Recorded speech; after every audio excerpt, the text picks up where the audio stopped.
Hi, I'm Sophie, and welcome back to Channel 4 News. We've got storm coverage tracking Hurricane Laura coming up next, but first, a little bit about how hurricanes form.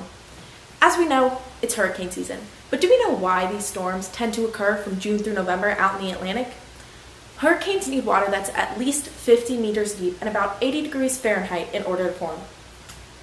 As we can see, the ocean surface temperatures shift throughout the year due to the tilt of the Earth and the intensity of the sun.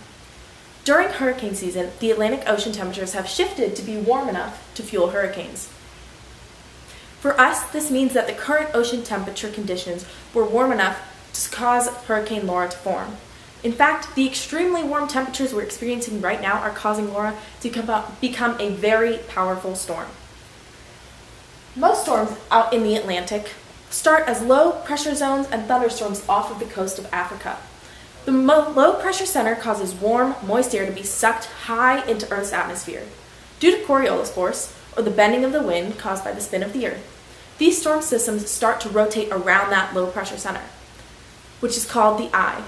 The eye of the hurricane is actually completely calm, with the strongest storm clouds and fastest winds surrounding it, called the eye wall.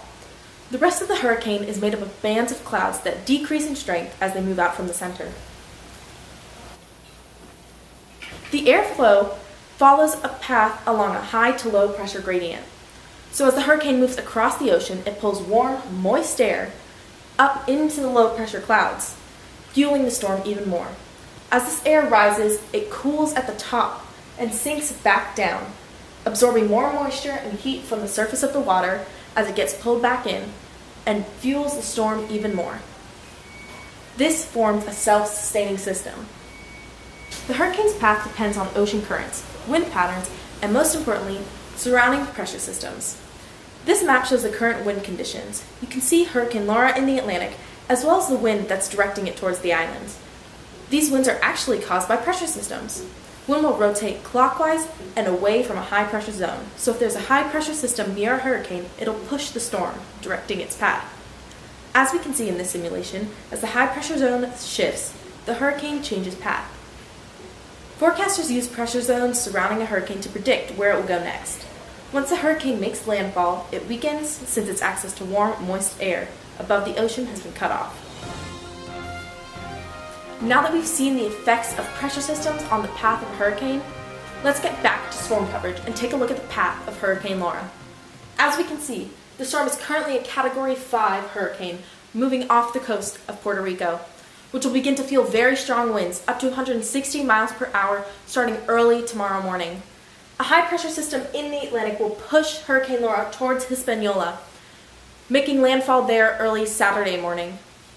As we talked about earlier in this segment, moving over land will significantly weaken the hurricane since its fuel supply has been cut off, moving it down to a Category 4 on the Saffir-Simpson scale.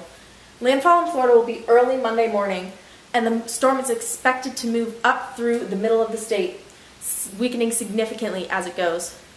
What that means for us here in Jacksonville is we'll feel the strongest winds before the hurricane eye has actually passed us. The strongest winds are found at the top right quadrant of the hurricane in the direction that it's moving. So for us, that means when the hurricane is in the center of the state. For those of you that remember Hurricane Dora when it hit this area, I'm glad to tell you that Hurricane Laura will follow a different path. Laura is most similar to Hurricane Jean, which hit in 2004 and still caused devastating flooding since we got hit by that upper right quadrant and there was significant storm surge. You want to be prepared for this flooding, so remember to follow evacuation orders as Hurricane Laura approaches. If you aren't in an evacuation zone or can't evacuate, be sure to follow FEMA's instructions on how to prepare for a hurricane. Know your way out if you get an evacuation order last minute. Make a disaster supply kit. Also, be sure to prepare your house. Move any objects that could be picked up by strong winds indoors. Now we head to Puerto Rico, where we're starting to see the first effects of Hurricane Laura. Here in San Juan, Puerto Rico, where as you can see, the first storms are starting to hit. As the night progresses, the wind is going to pick up and the rain is going to get a lot heavier.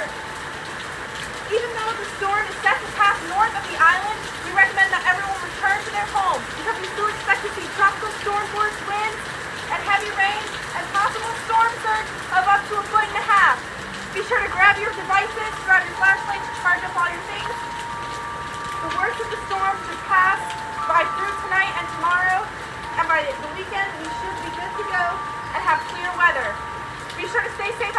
back to you in the studio. There's our storm watch update for Hurricane Laura. We'll be sure to keep you informed throughout the rest of the week, but for now, be sure to prepare. I'm Sophie Grimsley. See you after the break.